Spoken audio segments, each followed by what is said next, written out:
ఇట్లా ఇంత నిందించాను ఏమీ అనలేదు అన్న బాధ ఒకటి ఉంటుంది. అది అన్ని వేళలా కాదు సుమండి నేను చెప్తున్నది. పెద్దలు మీకు ఒక మాట చెప్పారనుకోండి, స్వీకరించి మీరు ఊరుకున్నారనుకోండి, మీరు ఉత్తములని గుర్తు. అప్పుడు అది కేవలముగా స్వీకరించని తత్వం కిందకి రాదు. స్వీకరించాడు, ఓ నా వలన ఈ పొరపాటు ఉంది, నేను దిద్దుకోవాలనుకున్నాడు. అది ఉత్తమ లక్షణం. ఇంచేతనంటే తప్పు చేయని వాడు ఉండడు. చేసిన తప్పుని గుర్తించి నేను దిద్దుకోవాలి అనుకున్నాడు, అంతే. అతను ఉత్తర క్షణంలో మంచి స్థితిలోకి మారిపోయాడు. కాబట్టి ఇక దానికి పూర్వాంగం వదిలిపెట్టేయడమే. కాబట్టి ఆ కోపము అన్వయం అవ్వడము అన్నది రెండు రకాలుగానూ ఉంటుంది. పరమేశ్వరుడు అలా కదిలిపోయేవాడు కాడు.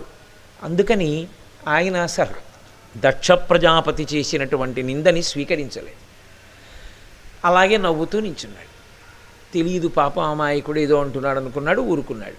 మధ్యలో అసలు వాళ్ళు బాగానే ఉంటారు, అంతేవాసుల మధ్య హడావిడి ఎక్కువగా ఉంటుంది.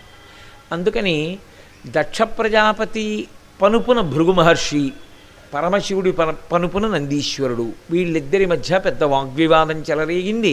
ఇద్దరు శాపవాక్కులు విడిచిపెట్టుకునేంత స్థాయికి వెళ్ళిపోయారు. అయిపోయింది. పరమేశ్వరుడు ఇంటికి వెళ్ళిపోయాడు. మనసుకి పట్టలేదు అన్న మాటకు అర్థం ఏమిటి?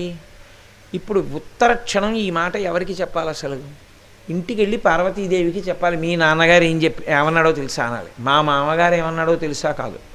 ఎందుకని అంటే మరి నిందించాడు కదా. మీ నాన్నగారు ఏమన్నారో తెలుసా అనాలి. అసలు ఆయన ఏమీ అనలేదు, మా మామగారు అనలేదు, మీ నాన్నగారు అనలేదు. ఇది చెప్పలేదు. ఎందుకు చెప్పలేదంటే ఆయన మనసుకు పట్టలేదు. ఆయన వెళ్ళాడు, ఆయన పనిలో ఆయన నిమగ్నం అయ్యాడు. పట్టినవాడెవరు? దక్షుడికి పట్టింది. అరే నేను ఇంత నిందించాను, ఒక్క మాట అనలేదు, వెళ్ళిపోయాడు. కాబట్టి దీన్ని కోపము దీర్ఘకాలమునందు ఉండిపోయింది అనుకోండి, దాన్ని క్రోధము అంటారు. అది అత్యంత ప్రమాదహేతువు. క్రోధకృత్కర్త అని మనం తెల్లవారి లేస్తే విష్ణు సహస్రంలో చదువుతుంటాం.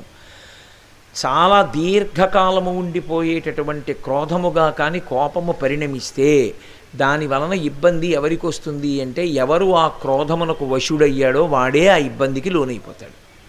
కాబట్టి ఇప్పుడు ఇంకా పరమేశ్వరుణ్ణి రెచ్చగొట్టాలనుకున్నాడు. ఏదో ఒకటి అంటే తప్ప ఈయనకి తృప్తి ఉండదు. అందుకని నిరీశ్వర యాగం ఒకటి మొదలుపెట్టాడు. నేను అసలు పరమశివునకు హవిస్సు లేని యజ్ఞం ఒకటి చేస్తాను. ఇప్పుడు పరమశివుడికి హవిస్సు ఇవ్వకపోతే ఆయనకు వచ్చిన లోపమేం లేదు. కానీ ఈయన ఏమనుకున్నాడంటే, పరమశివుడికి హవిస్సు లేని యాగం ఒకటి నేను చేస్తే ఆయన్ని చిన్నబుచ్చినట్లు అవుతుంది. ఇంతమందిని పిలిచి నేను ఆయన్ని పిలవకపోతే, ఆయనకి హవిస్సు ఇవ్వకపోతే అవమానం కదా. పనికి మాలిన వాడి కింద